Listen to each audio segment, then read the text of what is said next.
Hello friends, आज हम लोग विलियन चैप्टर के ऑब्जेक्टिव क्वेश्चन के बारे में डिस्कशन करेंगे। देखिए, हम लोगों ने विलियन चैप्टर के बारे में जितने भी टॉपिक थे सारा का सारा डिस्कशन कर लिया है और उसका प्लेलिस्ट बना दिया है। जिन लोगों ने अभी तक इस चैप्टर के कोई वीडियो को छोड़ा है, कृपया वो कर सभी वीडियो को देख ले, ताकि ऑब्जेक्टिव बनाने में ज़्यादा से ज़्यादा समझ में आए। देखिए, सबसे पहला क्वेश्चन कहता है कि विलेय प्लस विलायक होता क्या है। देखिए, हम लोग जानते हैं कि विलयन के दो अवयव होते हैं, एक जिसकी मात्रा कम होती है या एक जो घुलता है उसे विलेय कहते हैं, और दूसरा जिसकी मात्रा अधिक होती है या फिर घुलाता है उसे क्या कहते हैं, विलायक। और यही विलेय और विलायक मिलकर क्या बनते हैं, विलयन बनते हैं। यदि बात करें तो पहला क्वेश्चन के आंसर जो फिल इन द ब्लैंक्स था उसमें क्या फिल करेंगे, विलयन करेंगे। याद रखिएगा, यह क्वेश्चन बिहार बोर्ड के एग्जाम में आ चुका है। दूसरा क्वेश्चन कहता है कि मोलरता की इकाई है, यानी मोलरता की इकाई बताना है। याद कीजिए बच्चों, मोलरता का सूत्र हम लोगों ने पढ़ा था। मोलरता को कैपिटल एम से लिखे थे और इसका सूत्र था विलेय के मोल। विलेय के मोल, मोल को एन से लिखे थे, विलेय के लिए ए, बट्टा विलयन का आयतन, आयतन को भी से लिखे थे और यह किस में, लीटर में। अगर हम बात करें इसकी इकाई तो मोल की इकाई क्या होती है, मोल की इकाई मोल होती है और नीचे आयतन है वह किस में है, लीटर में है। यानी अगर हम मोलरता की इकाई निकालें तो नीचे लीटर प्लस में तो ऊपर इन्वर्स में, यानी मोलरता की इकाई हो जाएगी मोल लीटर इन्वर्स। और ऑप्शन देखेंगे तो इसका पहला ही ऑप्शन है मोल लीटर इन्वर्स, यानी हमारा आंसर क्या हो जाएगा, ए हो जाएगा। दूसरा क्वेश्चन कहता है कि मोललता की इकाई बतानी है। जिस तरह आप लोग मोलरता का सूत्र जानते हैं उस तरह मोललता का भी सूत्र जानते हैं।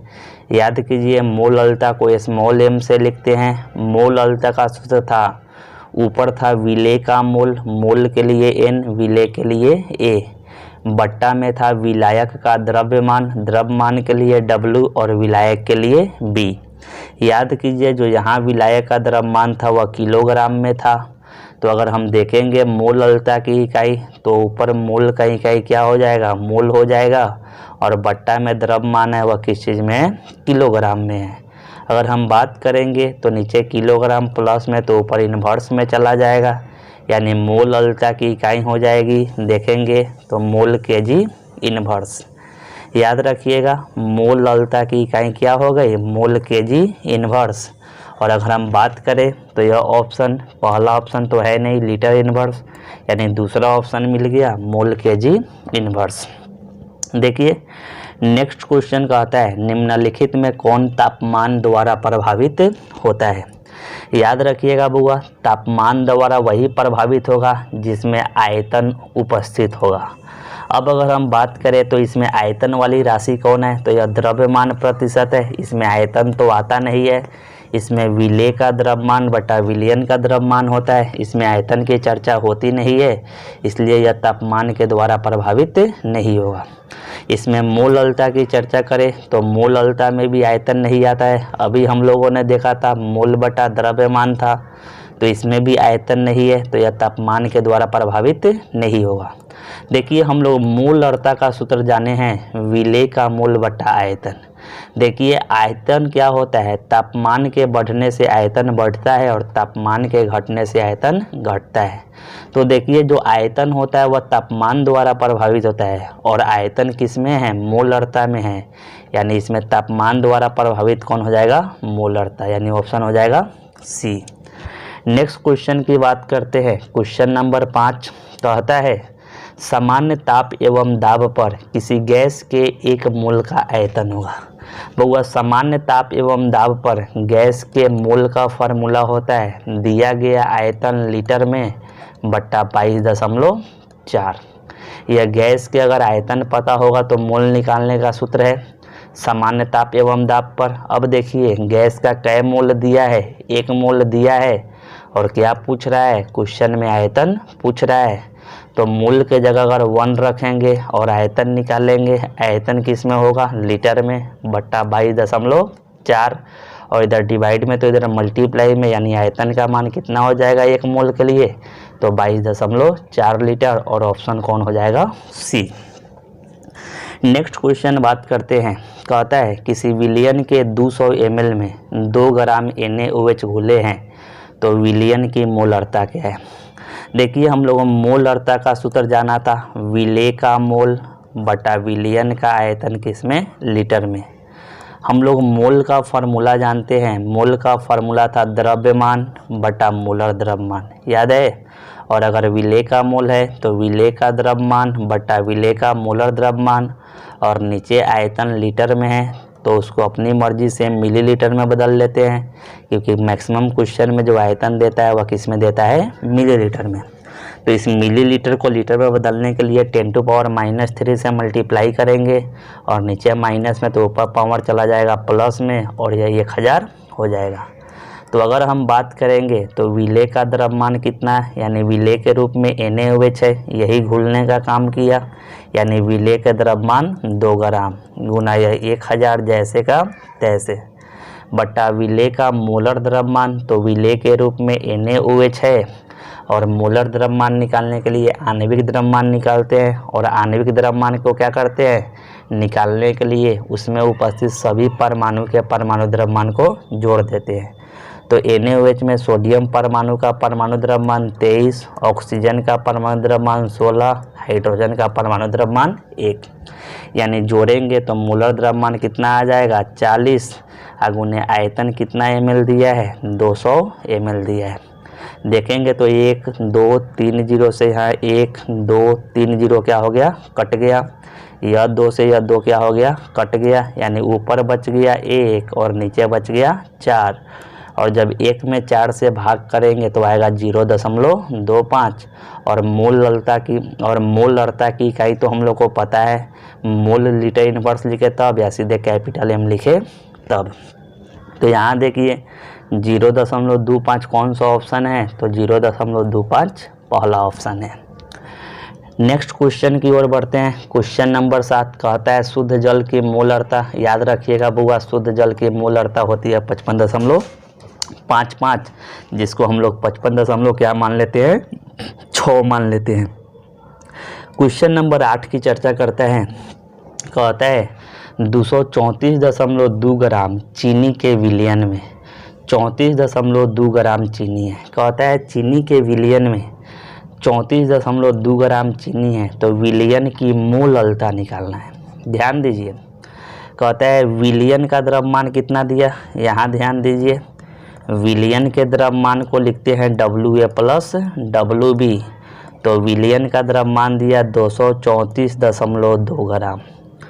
चीनी का कितना ग्राम है, यानी चीनी तो विले होगा, तो विले का द्रव्यमान दे दिया 34.2 ग्राम। तो देखिए विलियन का द्रव्यमान पता है, विले का द्रव्यमान पता है, तो हम लोग विलायक का द्रव्यमान निकाल लेंगे, यानी विलियन में से विले को घटाएंगे, इधर WA प्लस में तो उधर माइनस में, और 234.2 में से अगर 34.2 को घटाएंगे तो यह आ जाएगा 200 ग्राम। देखिए चीनी का तो फार्मूला आप लोग जानते हैं, चीनी का फार्मूला होता है C12H22O11, तो इसका मोलर द्रव्यमान निकालिएगा तो आ जाएगा 342। तो देखिए विले का द्रव्यमान जान गए, विलायक का द्रव्यमान जान गए, और विले का मोलर द्रव्यमान जान गए, तो मोलरता का तो यही सूत्र होता है, स्मॉल m बराबर WA यानी विले का द्रव्यमान गुना 1000 बट्टा विले का मोलर द्रव्यमान आगुने विलायक का द्रव्यमान यानी WB।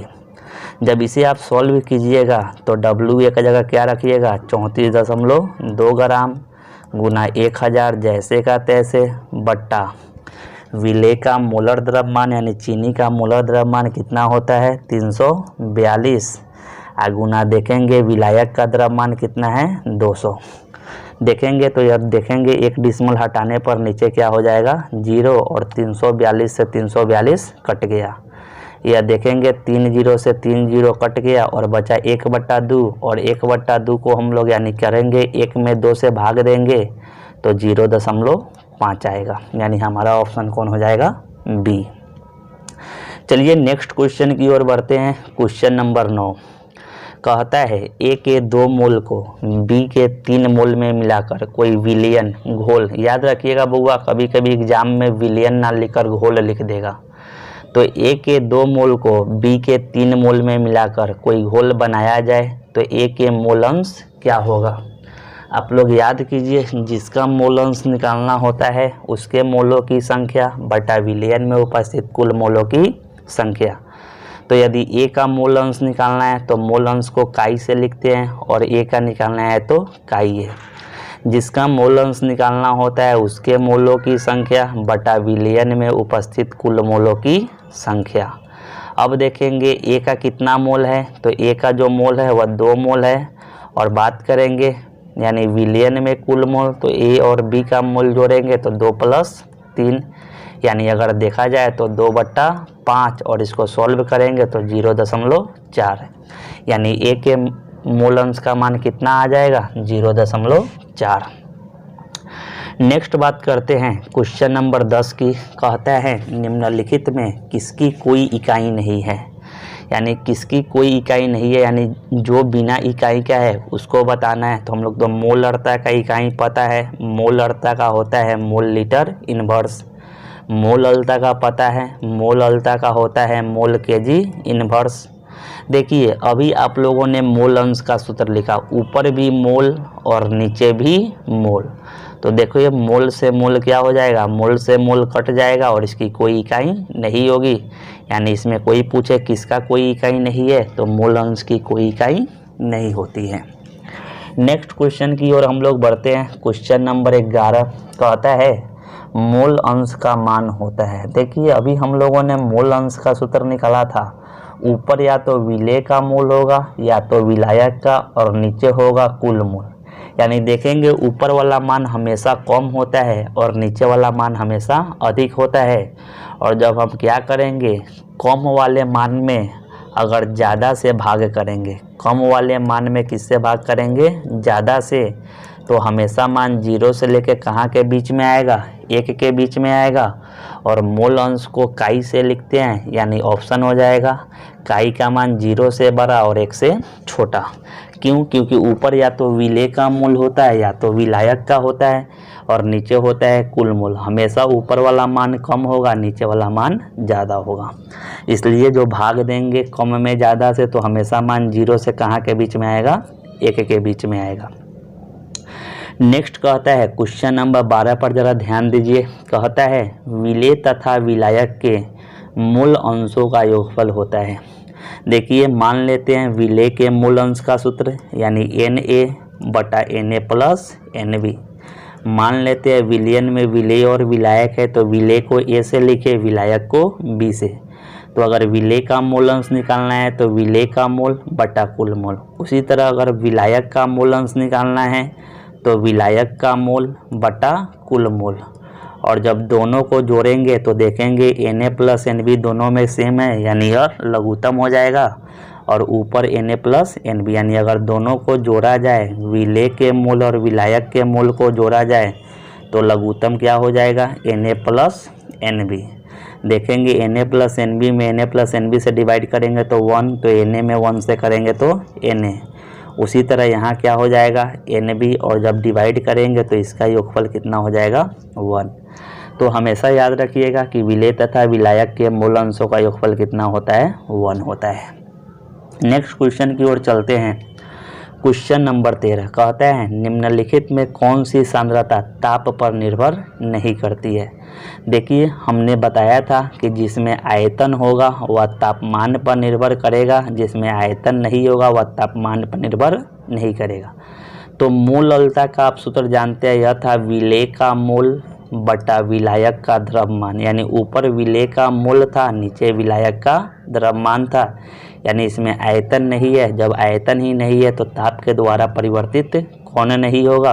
तो वह मोललता। नेक्स्ट क्वेश्चन कहता है किसी गैस की द्रव में विलेयता बढ़ती है। यानी याद कीजिए बुआ, आप द्रव रखे हैं और द्रव में घुलाना है गैस को। द्रव में किसको घुलाना है? गैस को। तो यहाँ आप बताइए, अगर तापमान को बढ़ाइएगा, अगर नीचे से गर्म कीजिएगा तो खुद द्रव गैस बनने लगेगा, यानी गैस घुलेगा नहीं, यानी यह ऑप्शन क्या हो जाएगा, गलत। दाब घटाने पर देखिए, अगर गैस को घुलाना है और गैस को घुलाने के समय दाब कम कर दिए तो गैस के अणु कम सतह पर टकराएंगे, और गैस के अणु सतह पर कम टकराएंगे तो गैस कम घुलेगा। दूसरा ऑप्शन, ताप में कमी एवं दाब में वृद्धि। अगर दाब को जितना ज़्यादा बढ़ाइएगा उतना ज़्यादा गैस के अणु द्रव के सतह पर टकराएंगे, और जितना ज़्यादा गैस के अणु द्रव के सतह पर टकराएंगे उसकी विलीयता भी क्या होगी, बढ़ेगी। यानी यही ऑप्शन है, तापमान को कम कर दीजिए और दाब को बढ़ा दीजिए तो गैस ज़्यादा से ज़्यादा घुलेगा। नेक्स्ट बात करते हैं क्वेश्चन नंबर 15, हेनरी नियतांक का मान ताप बढ़ने पर। देखिए, हेनरी के नियम से हम लोगों ने समीकरण पढ़ा था Pg बराबर KH इंटू XG, यानी मोलंस गैस का। तो देखिए, यही हेनरी नियतांक है और इसका मान कहता है कि ताप को बढ़ाएंगे तो क्या होगा। तो हेनरी नियतांक का हम लोग सूत्र ज्ञात करने के लिए याद कीजिए, गैस के मोल अंश को क्या माना था, 1 माना था। तो यह जो हेनरी नियतांक KH है वह किसके बराबर हो गया था, यानी गैस के आंशिक दाब के बराबर हो गया था। अगर हम बात करें तो अगर तापमान को बढ़ाएंगे तो जो गैस होता है वह कम घुलता है, और जब गैस कम घुलेगा तो हेनरी नियतांक का मान घटेगा कि बढ़ेगा, हेनरी नियतांक का मान क्या हो जाएगा, घट जाएगा। क्योंकि हेनरी नियतांक किस पर निर्भर करता है, गैस के दाब, गैस के आंशिक दाब पर, और अगर तापमान को बढ़ाइएगा तो गैस का आंशिक दाब घट जाएगा, यानी हेनरी नियतांक का मान ताप के बढ़ने पर क्या हो जाएगा, घटता है। नेक्स्ट क्वेश्चन की चर्चा हम लोग करते हैं, किसी द्रव की गैस में विलीयता गैस के आंशिक दाब के समानुपाती होता है, यह कथन है। याद कीजिए, हेनरी का नियम गैस की द्रव में विलीयता के लिए जो नियम दिया था उनका नाम था हेनरी। तो इस नियम को किसके नाम से जानेंगे, हेनरी का नियम। नेक्स्ट हम लोग क्वेश्चन नंबर 17 की तरफ चलते हैं। देखिए, क्वेश्चन नंबर 17 कहता है कि एक m, स्मॉल m का अर्थ होता है मोल अल्टा, जलीय विलयन का मोल अंश होगा। याद कीजिए बुआ, हम लोगों ने मोल अंश और मोल अल्टा के बीच में संबंध निकाला था, और वह संबंध था मोल अल्टा बराबर विलेय का मोल अंश इंटू था 1000, और बट्टा नीचे क्या था, विलायक का मोलर द्रव्यमान। तो यहाँ से अगर हम बात करेंगे तो मोल अल्टा का मान कितना दे दिया है, 1 दे दिया है। विलेय का मोल अंश निकालना तो यह जैसे का तैसे गुना 1000, जैसे का तैसे। और यहाँ देखिए, जलीय विलयन है तो विलायक के रूप में जल होगा, और जल का तो मोलर द्रव्यमान आप लोग जानते हैं कितना होता है, 18। यानी यहाँ से अगर XA का मान यानी विलेय का मोल अंश निकालेंगे तो इधर 18 डिवाइड में, तो इधर मल्टीप्लाई में, और 1000 मल्टीप्लाई में तो डिवाइड में, यानी हो जाएगा 18/1000। और जब इसको सॉल्व करेंगे तो आ जाएगा 0.018, जो लगभग किसके बराबर है, 0.0177 के बराबर है। यानी ऑप्शन नंबर कौन हो जाएगा, डी। नेक्स्ट क्वेश्चन नंबर 18 की ओर हम लोग बढ़ते हैं। क्वेश्चन नंबर 18 याद कीजिए, यह हेनरी के नियम के अनुप्रयोग पर आधारित है। हेनरी के नियम का अनुप्रयोग पर हम लोगों ने पढ़ा था कि अधिक ऊंचाई वाले स्थान की ओर जैसे ही पर्वतारोही जाते हैं उनके शरीर में जो रक्त होता है उसमें ऑक्सीजन की सांद्रता घट जाती है। उसके पीछे रीजन क्या है कि जैसे जैसे हम अधिक ऊंचाई वाले स्थान की ओर जाते हैं वायुमंडलीय दाब क्या होते जाता है, घटते जाता है, और वायुमंडलीय दाब घटता है जिसके कारण ऑक्सीजन हमारे ब्लड में यानी रक्त में कम से कम घुलता है। तो देखिए, अगर ऑक्सीजन की सांद्रता रक्त में यानी खून में यानी ब्लड में कम हो रहा है तो उसके पीछे का रीजन है जो दाब है वह क्या हो जा रहा है, घट जा रहा है। यानी ऑप्शन हो जाएगा निम्न वायुमंडलीय दाब। नेक्स्ट क्वेश्चन की ओर हम लोग बढ़ते हैं। क्वेश्चन नंबर 19, समुद्री गोताखोर के श्वसन के लिए किन गैसों के मिश्रण का उपयोग होता है। याद कीजिए बुआ, जब समुद्री गोताखोर पानी के अंदर जाते हैं तो दाब बढ़ जाता है, और दाब अधिक होने के कारण वे जैसे ही समुद्र के तल की ओर निकलते हैं वह दाब अचानक से हट जाता है और उसके शरीर में क्या होता है, दर्द यानी पीड़ा होने लगता है, जिसको बेंड्स कहते थे, याद है। और इसे बेंड्स से बचने के लिए हम लोग क्या करते थे, ऑक्सीजन में अक्रिय गैस हीलियम और नाइट्रोजन को क्या करते थे, मिलाते थे। यानी कोई पूछे इसमें कि समुद्री गोताखोर के श्वसन के लिए किन गैसों का मिश्रण होता है, तो ऑक्सीजन, हीलियम और नाइट्रोजन, और ऑप्शन कौन है, तो ऑप्शन नंबर ए।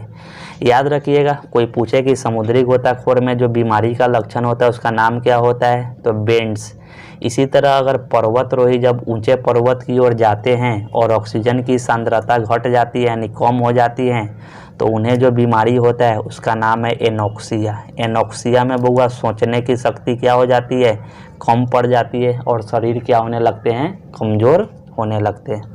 तो कभी कभी यह ना पूछ ले कि पर्वतरोही को कौन सा बीमारी होता है, तो एनोक्सिया होता है, और समुद्री गोताखोर को कौन सा होता है, तो बेंड्स होता है। नेक्स्ट क्वेश्चन की ओर हम लोग बढ़ते हैं। क्वेश्चन नंबर 20 कहता है कि विलयन का वाष्प दाब शुद्ध विलायक के वाष्प दाब तथा उनके मूल अंश के गुणनफल के बराबर है, यह कथन है। बउआ वाष्प दाब के संबंध में जो वैज्ञानिक ने नियम दिया था उस वैज्ञानिक का नाम था रोल्ट। तो जब जब वाष्प दाब के संबंध में है समझ जाइएगा यह किसका नियम है, रोल्ट का नियम है। नेक्स्ट क्वेश्चन की ओर हम लोग बढ़ते हैं। कहता है रोल्ट के नियम का पालन करते हैं।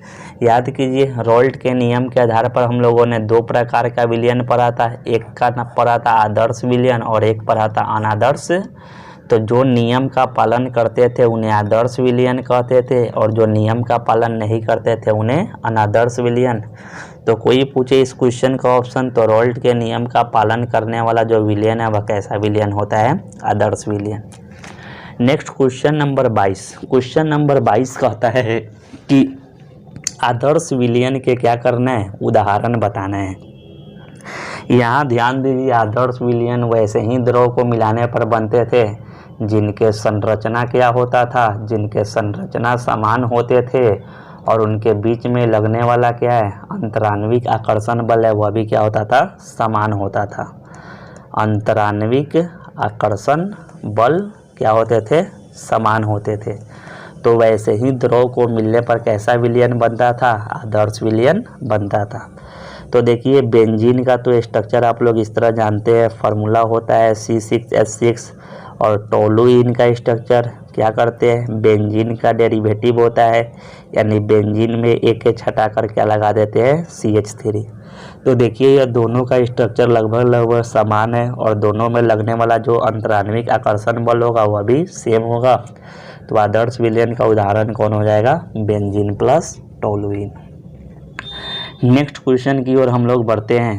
कहता है आदर्श विलयन के लिए कौन सा कथन सत्य है। तो देखिए आदर्श विलयन रोल्ट के नियम का पालन करता था, उसमें आयतन परिवर्तन शून्य था, एंथैल्पी परिवर्तन भी शून्य था। तो ऑप्शन क्या हो जाएगा, ऑल। नेक्स्ट क्वेश्चन की बात करते हैं। निम्नलिखित में कौन अनादर्श विलयन के धनात्मक विचलन प्रदर्शित करते हैं। तो देखिए बेंजीन प्लस टोलिन तो इसलिए काट दिए क्योंकि आदर्श विलयन का उदाहरण है। देखिए धनात्मक विचलन कब प्रदर्शित करता है, जब उनके बीच में लगने वाले फोर्स क्या हो जाते हैं, कम हो जाते हैं। तो देखिएगा जब क्लोरोफॉर्म और एसीटोन को, तो क्लोरोफॉर्म का सूत्र होता है CHCl3 और इसका स्ट्रक्चर कुछ इस तरह होता है। एसीटोन का सूत्र होता है CH3CO CH3 जिसका स्ट्रक्चर कुछ इस तरह होता है। तो देखिए अगर इसका हम देखेंगे संरचना, तो इनके बीच में देखिए हाइड्रोजन और ऑक्सीजन के बीच में H बॉन्ड बन जाते हैं। कौन से बॉन्ड बनते हैं, H बॉन्ड। और H बॉन्ड बनने के कारण यह एक मजबूत बॉन्ड है और H बॉन्ड बन जाएगा यानी मजबूत बन लगेगा तो उसके अणु वाष्प नहीं बनेंगे, और उसके अणु अगर कम वाष्प बनेंगे या फिर नहीं बनेंगे तो उस कंडीशन में वह क्या होगा, उसका वाष्प दाब घट जाएगा, और वाष्प दाब घटेगा तो कैसा विचलन कहलाएगा, ऋणात्मक विचलन। देखिए अगर क्लोरोफॉर्म और एथेनॉल में जानेंगे तो एथेनॉल में पहले से H बॉन्ड होता है और जैसे ही एथेनॉल में क्या करते हैं, क्लोरोफॉर्म को डालते हैं, वह इनके बीच के H बॉन्ड को धीरे धीरे क्या करने लगता है, ब्रेक करने लगता है, यानी तोड़ने लगता है। और यह मिलने के बाद इनके बीच में लगने वाले आकर्षण बल क्या हो जाते हैं, कमज़ोर हो जाते हैं। और जब द्रव के बीच का आकर्षण बल कमज़ोर होगा तो वह ज़्यादा से ज़्यादा वाष्प बनेगा, यानी गैस बनेगा। और जब वाष्प ज़्यादा बनेगा तो उस कंडीशन में क्या होगा, वाष्प ज़्यादा बनने पर जो उसका विचलन होगा वह कैसा विचलन शो करेगा, धनात्मक विचलन। चलिए हम लोग नेक्स्ट क्वेश्चन की तरफ बढ़ते हैं। Question number 25। देखिए कहता है कि अनादर्श विलयन के ऋणात्मक विचलन। देखिए ऋणात्मक विचलन कब प्रदर्शित करेंगे, तो जब वाष्प दाब कम से कम बनेगा। तो यह तो बेंजीन प्लस टोल्यूइन आदर्श विलयन का था, हम लोगों ने पहले भी देखा है। यह देखिए क्लोरोफॉर्म प्लस एसीटोन, यहाँ देखिए क्लोरोफॉर्म प्लस एसीटोन के बीच में हाइड्रोजन बॉन्ड कार्य करते हैं। और हाइड्रोजन बॉन्ड कार्य करने के कारण इनके जो अणु होते हैं कम से कम वाष्प बनते हैं। और जब कम वाष्प बनते हैं तो इनके वाष्प दाब का मान क्या हो जाता है, घट जाता है। और H बॉन्ड के कारण जब इनके वाष्प दाब का मान घट जाता है तो इसी के कारण इसको क्या कहते हैं, ऋणात्मक विचलन के नाम से जानते हैं। यानी ऑप्शन नंबर कौन हो जाएगा, बी। चलिए हम लोग क्वेश्चन नंबर 26 की ओर बढ़ते हैं। कहता है निम्नलिखित में कौन अनुषंग गुणधर्म नहीं है। याद कीजिए हम बताए थे जो अनुषंग गुणधर्म होते हैं वह टोटल कितने प्रकार के थे, 4 प्रकार के थे। पहला का नाम था वाष्प दाब का सापेक्षिक अवनमन, यानी यह अनुषंग गुणधर्म है। दूसरा का नाम था परासरण दाब, यानी परासरण दाब भी अनुषंग गुणधर्म है। तीसरा का नाम बताए थे क्वथनांक का उन्नयन। और चौथा का नाम बताए थे हिमांक का अवनमन। तो देखिए हिमांक का अवनमन भी अनुषंग गुणधर्म है। देखिए तीसरा था क्वथनांक का उन्नयन, और यही ऑप्शन इसमें नहीं है, यानी अनुषंग गुणधर्म में कौन हो जाएगा, यानी प्रकाशिक क्रियाशीलता अनुषंग गुणधर्म नहीं है, यानी हमारा आंसर हो जाएगा बी।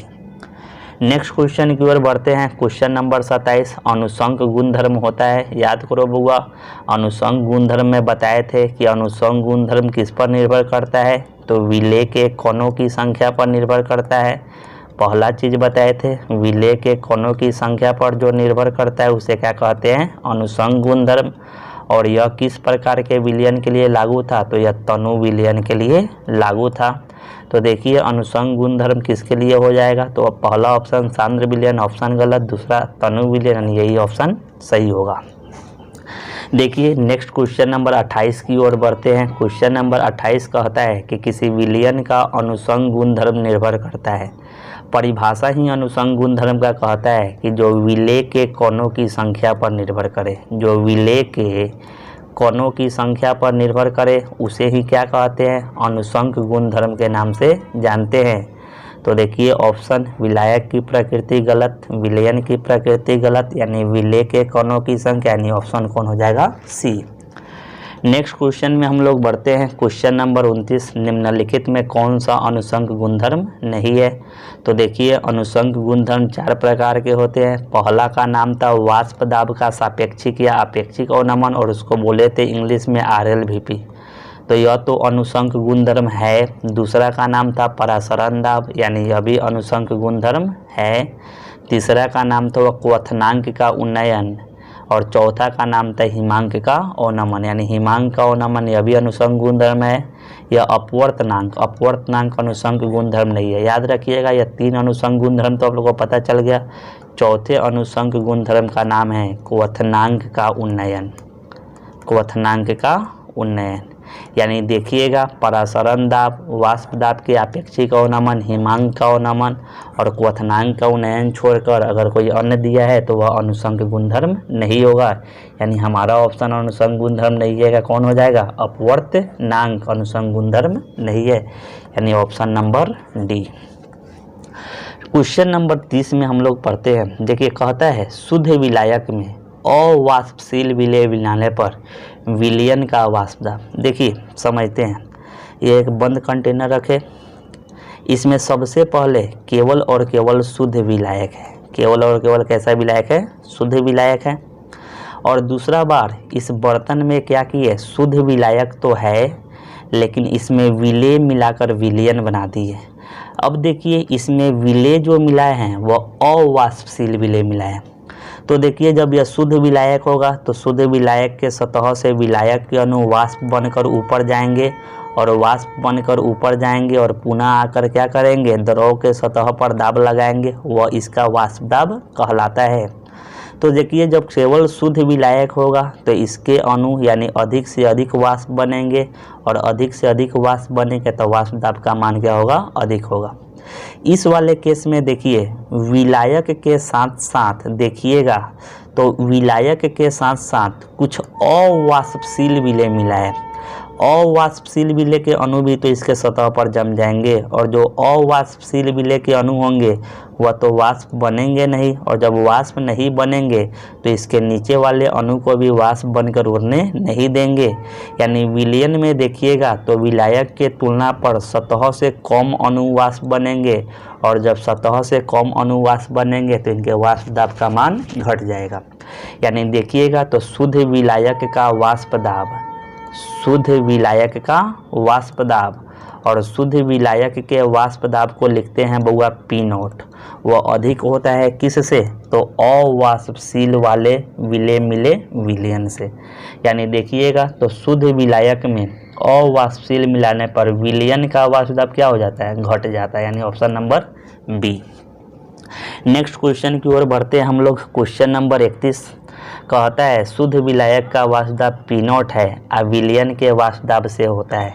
तो अभी तो पढ़े कि जो शुद्ध विलायक का वाष्प दाब होता है वह विलयन से अधिक होता है। यानी देखेंगे तो ऑप्शन कौन हो जाएगा, ए। नेक्स्ट क्वेश्चन नंबर 32 में चलते हैं। क्वेश्चन नंबर 32 कहता है कि वाष्प दाब का अपेक्षिक अवनमन किसके बराबर होता है। देखिए वाष्प दाब का अपेक्षिक अवनमन हमने आपको पढ़ाया है। जिन लोगों ने अभी तक नहीं पढ़ा है वो जाकर प्रीवियस वीडियो में देख लेंगे। जो वाष्प दाब का अपेक्षिक अवनमन है P0 माइनस PS बटा P0 वह विलेय के मोल अंश के बराबर होता है। किसके बराबर होता है, विलेय के मोल अंश के। यह हम लोगों ने सत्यापित भी किया है। तो ऑप्शन कौन हो जाएगा, ऑप्शन नंबर बी।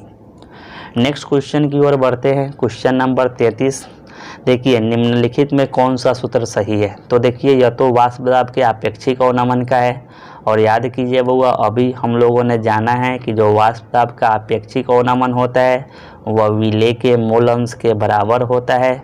और ध्यान दीजिए जिसका मोल अंश निकालना होता है उसके मोलों की संख्या बटा विलयन में कुल मोलों की संख्या। तो यदि विलेय का मोल अंश निकालना है तो विलेय का मोल बटा विलयन में कुल मोल। अब देखिए हम यहाँ विलेय को ए मान लिए और विलायक को बी मान लिए, लेकिन बोर्ड एग्जाम में विलेय को छोटा n से लिख देगा और विलायक को बड़ा n से लिख देगा। यानी ऑप्शन कौन हो जाएगा, P0 माइनस PS बटा P0 बराबर स्मॉल n बटा small n plus capital n। यानी option number C. Next question number 34 की बात करते हैं। क्वेश्चन नंबर 34 कहता है कि अर्धपारगम्य झिल्ली के द्वारा प्रवाहित होता है। याद कीजिए बउआ अर्धपारगम्य झिल्ली के द्वारा केवल विलायक के अणु प्रवाहित होते हैं, विलेय के अणु प्रवाहित नहीं होते हैं। यानी ऑप्शन नंबर कौन हो जाएगा, बी।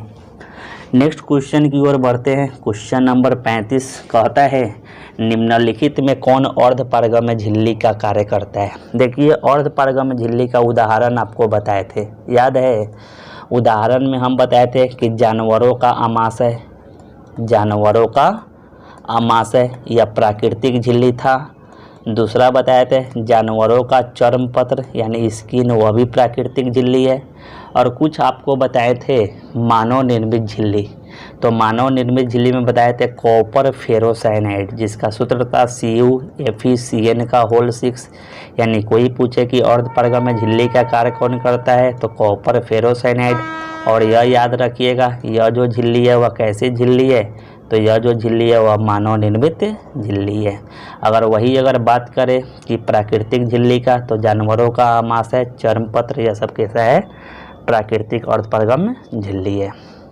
देखिए नेक्स्ट क्वेश्चन नंबर 36 की ओर आते हैं। क्वेश्चन नंबर 36 कहता है कि परासरण की क्रिया में विलायक के कण प्रवाहित होते हैं। देखिए हम लोगों ने परासरण का परिभाषा पढ़ा था। परासरण का परिभाषा यही था कि यदि शुद्ध विलायक और विलयन को अर्धपारगम्य झिल्ली से अलग अलग कर दे। यह अर्धपारगम्य झिल्ली था जिसको सेमी परमेबल मेम्ब्रेन यानी SPM लिख लेते हैं। एक तरफ था बउआ शुद्ध विलायक और एक तरफ था विलियन। यहाँ शुद्ध विलायक और एक तरफ क्या था, विलियन। तो देखो परिभाषा ही कहता था कि यदि शुद्ध विलायक और विलियन को अर्धपारगम्य झिल्ली से अलग अलग कर दोगे तो अलग अलग करने पर क्या होता है, शुद्ध विलायक के जो अणु होते हैं वह विलियन की ओर प्रवाहित होने लगते हैं। ऐसा क्यों होता है, तो हम लोग जानते हैं कि शुद्ध विलायक का वाष्प दाब अधिक होता है, विलियन का वाष्प दाब कम होता है, और जब इधर अधिक वाष्प दाब लगेगा तो इधर के अणु अर्धपारगम्य झिल्ली को पार कर कर विलियन की ओर जाने लगते हैं। अब देखिए शुद्ध विलायक को ही बउआ निम्न सांद्रता कहते हैं और विलियन को ही सांद्रता यानी इसके तुलना में उच्च सांद्रता कहेंगे। तो देखिए जो विलायक के कण है वह किधर से किधर जाते हैं, शुद्ध विलायक से विलियन की ओर, या फिर इसको निम्न सांद्रता से उच्च सांद्रता की ओर, और ऑप्शन हो जाएगा ए। क्वेश्चन नंबर 37 की तरफ हम लोग बढ़ते हैं। क्वेश्चन नंबर 37 कहता है कि नियत ताप पर विलयन का परासरण दाब होता है। याद कीजिए बउआ, परासरण दाब का दो नियम था। पहला नियम था यदि तापमान को कांस्टेंट रखिएगा, नियत रखिएगा, तो जब परासरण दाब था वह विलयन के सांद्रण के समानुपाती था। और दूसरा नियम था जब सांद्रण को कांस्टेंट रखिएगा तो परासरण दाब किसके समानुपाती था, तापमान के।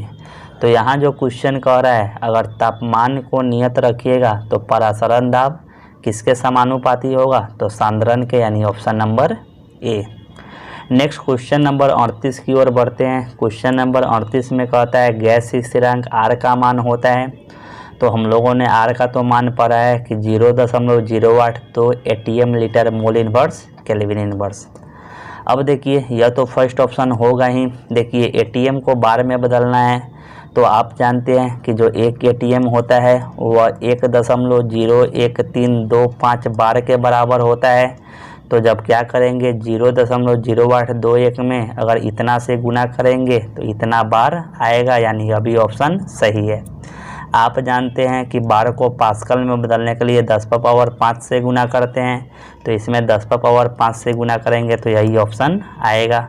यानी देखेंगे तो अलग अलग इकाई में सबका मान सेम है, यानी ऑल ऑप्शन हो जाएगा।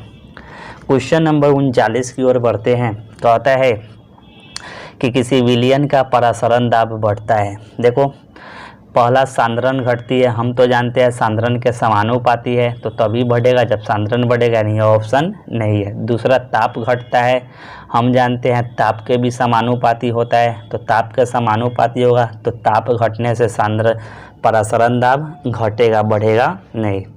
तीसरा है विलेय के कणों की संख्या पर। देखिए यह अनुसंक गुणधर्म का उदाहरण है, और हम जानते हैं कि जो अनुसंक गुणधर्म है वह किस पर निर्भर करता था, विलेय के कणों की संख्या पर। तो जितना ज़्यादा विलेय के कण बढ़ेंगे अनुसंक गुणधर्म का मान उतना अधिक बढ़ेगा, यानी ऑप्शन नंबर कौन हो जाएगा, सी। नेक्स्ट बात करते हैं क्वेश्चन नंबर 40 की। क्वेश्चन नंबर 40 कहता है कि विलयन के परासरण दाब का व्यंजक है। याद कीजिए बउआ, विलयन के परासरण दाब के नियम से हम लोगों ने फार्मूला निकाला था पाई बराबर CRT, जहाँ C सांद्रण था और R गैस कांस्टेंट था और T क्या था, टेम्परेचर था।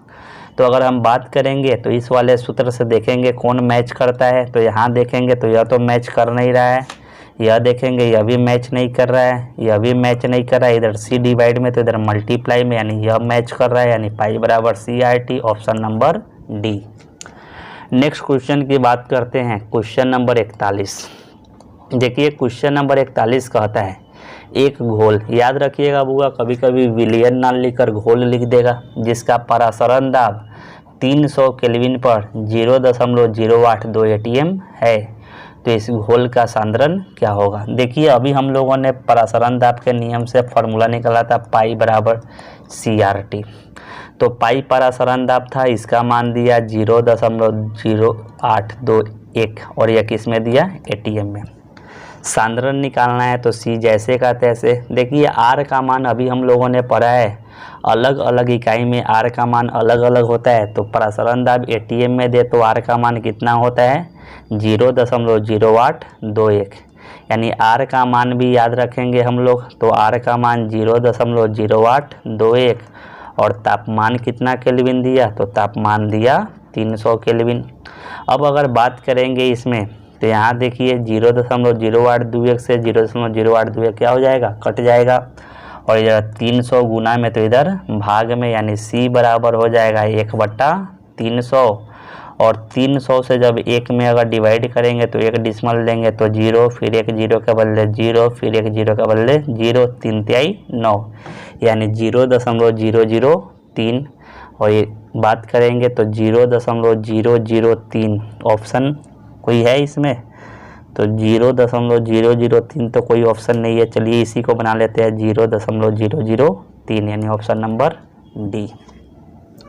बुआ नेक्स्ट क्वेश्चन नंबर 42 कहता है जलीय विलयन के परासरण दाब ज्ञात करने की विधि। याद कीजिए हम लोगों ने परासरण दाब ज्ञात करने की विधि पढ़ा था। जो हैबर विधि है वह अमोनिया बनाने की विधि है। हैबर विधि किसकी विधि है, अमोनिया बनाने की विधि। ओस्टवाल्ड विधि है वह नाइट्रिक अम्ल बनाने की विधि है, नाइट्रिक अम्ल बनाने की विधि। और यही बर्कले एवं हार्टले विधि है जिससे परासरण दाब ज्ञात किया जाता है, यानी option number C. Next question की ओर बढ़ते हैं। क्वेश्चन नंबर 43 कहता है परासरण दाब के पदों में अवाष्पशील विलेय के अनुभार ज्ञात करने के लिए कौन सा कथन सत्य है। तो हम लोगों ने परासरण दाब के नियम से निकाला है पाई बराबर CRT, सी को सांद्रण बोलते हैं। देखिए सांद्रण का फार्मूला होता है विलेय का मोल बटा आयतन, यानी N/V, और या RT जैसे का तैसे। मोल का हम लोग फार्मूला जानते हैं, मोल का फार्मूला था द्रव्यमान बटा मोलर द्रव्यमान, और नीचे भी और ऊपर RT जैसे का, तो यही ना मोलर द्रव्यमान यानी अनुभार का सूत्र। तो इधर m देखेंगे डिवाइड में तो इधर मल्टीप्लाई में, और 5 मल्टीप्लाई में तो डिवाइड में, यानी m बराबर WRT बटा पाई भी, यानी ऑप्शन कौन हो जाएगा, m बराबर WRT बटा पाई भी, यानी ऑप्शन नंबर बी।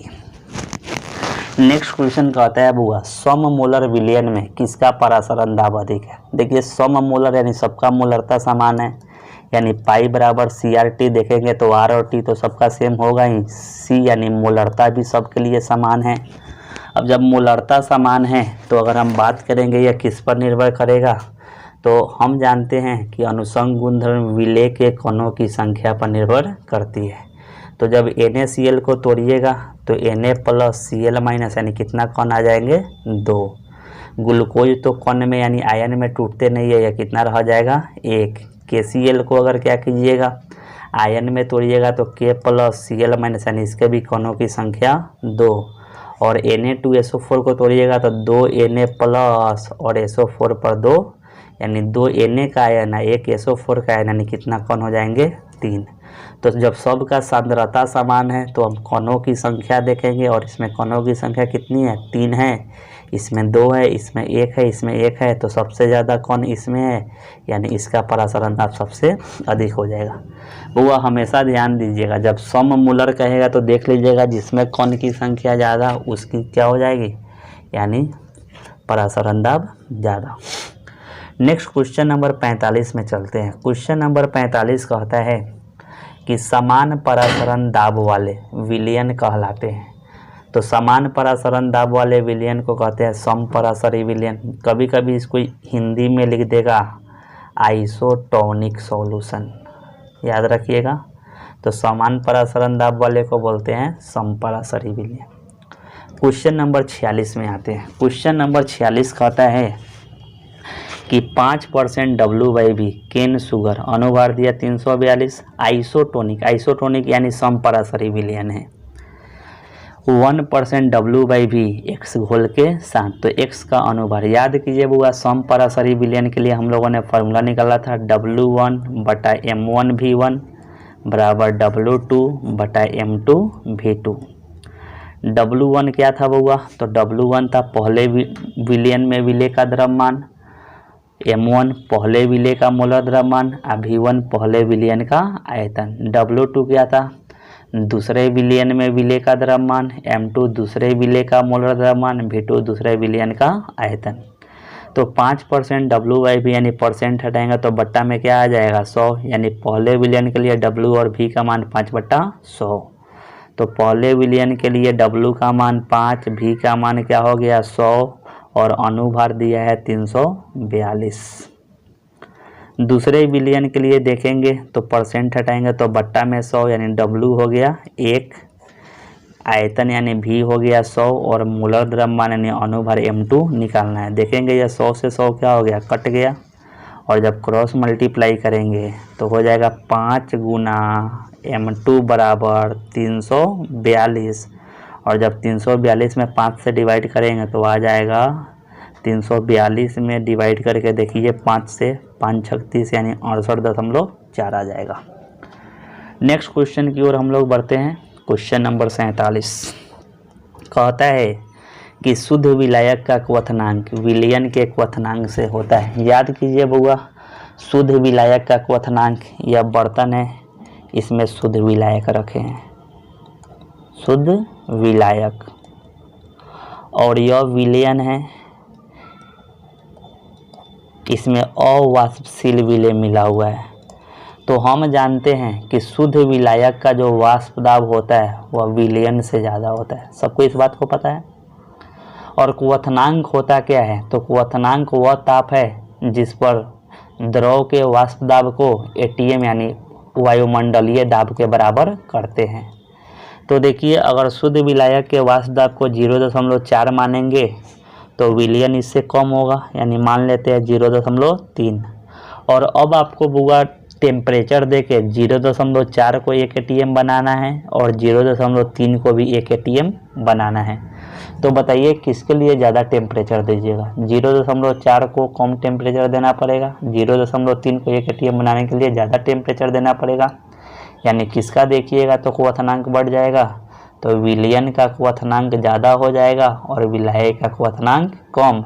तो शुद्ध विलायक का क्वथनांक विलयन से क्या हो जाएगा, कम हो जाएगा। Option number A.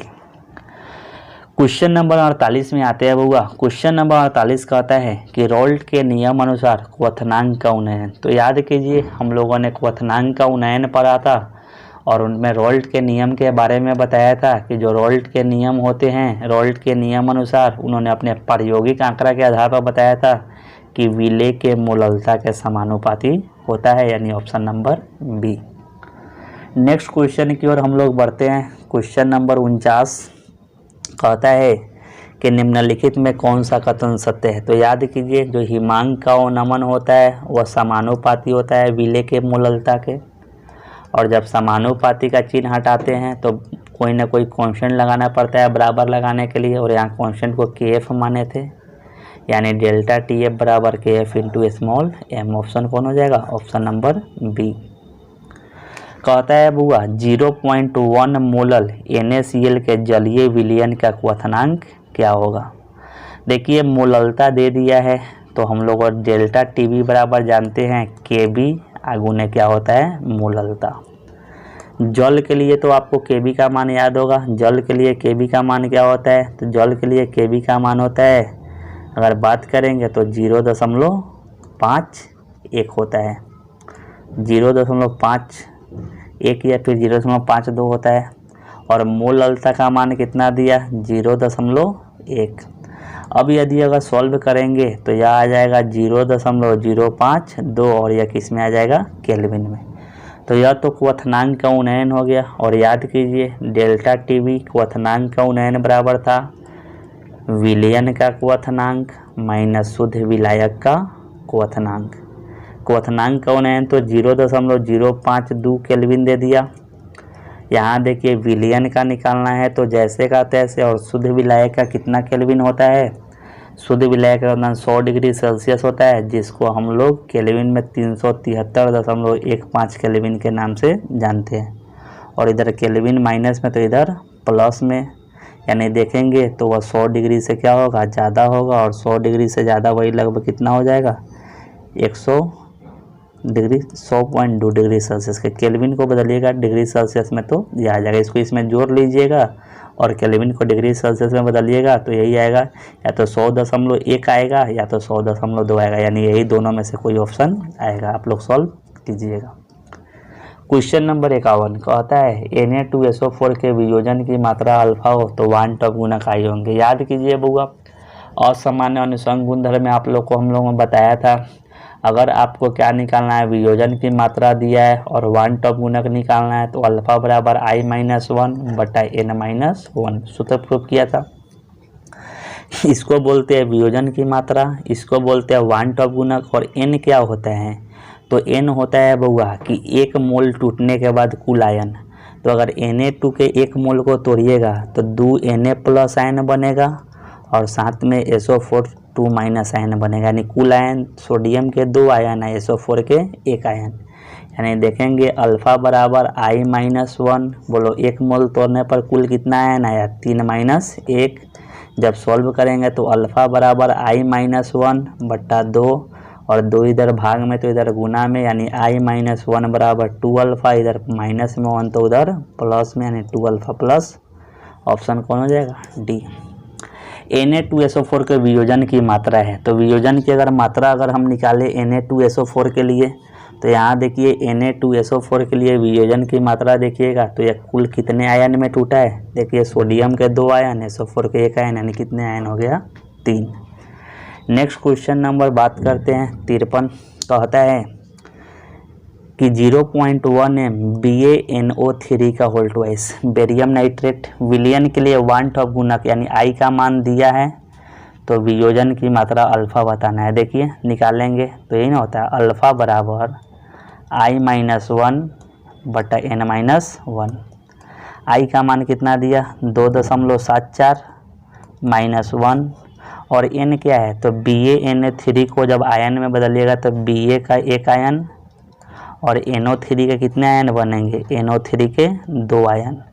यानी देखेंगे तो कुल Ba का 1 आयन, NO3 का 2 आयन, यानी कुल आयन कितना हो गया, 3, यानी n-1 यानी 3-1।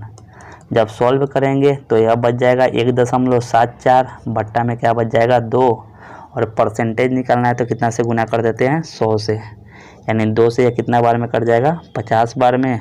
और कीजिएगा 1.74 में 50 से गुना तो कितना हो जाएगा, 5 का 20, 5 7 35, 2 37, और 5 का 5 3 8, यानी लगभग 87% आंसर आ जाएगा। Option number B. कहता है निम्नलिखित में किसके लिए हिमांक का अवनमन अधिकतम है। बउआ हिमांक का अवनमन निकालने के लिए सबसे पहले तो देखते हैं इसमें कुल कितने आयन है, तो Na का 1, Cl का 1, यानी 1 + 1, यानी इसके लिए कुल आयन 2 है। इसके लिए कुल आयन Mg का 1, आयोडीन का 2, यानी 1 + 2, यानी इसके लिए कुल आयन 3। MgSO4, Mg का 1, SO4 का 1, यानी इसके लिए कुल आयन 2। और नेक्स्ट यहाँ तो ऑल ऑप्शन है, पहले इसमें चेक करते हैं, यानी ये सब के I का मान मिल गया। अब देखिए सबका मोलर द्रव्यमान निकालिए। देखिए यही नहीं हिमांक के अवनमन का फॉर्मूला था, डेल्टा TF बराबर KF × WA गुना 1000 बट्टा मोलर द्रव्यमान MA गुना WB।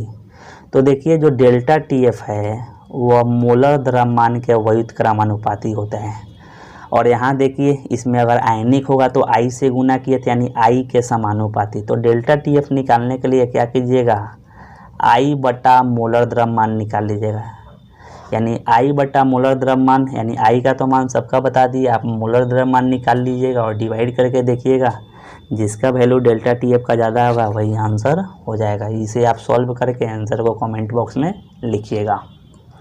नेक्स्ट क्वेश्चन की ओर आते हैं। कहता है यूरिया के 0.25 मोललता दिया स्मॉल m 2.5 kg विलियन बनने के लिए आवश्यक यूरिया का द्रव्यमान। देखिए मोललता का सूत्र तो आप लोग पढ़े हैं, विले का द्रव्यमान गुना 1000 बट्टा विले का मोलर द्रव्यमान गुना WB। तो देखिए मोललता कितना दिया, 0.25, WA निकालना है गुना 1000 जैसे का तैसे।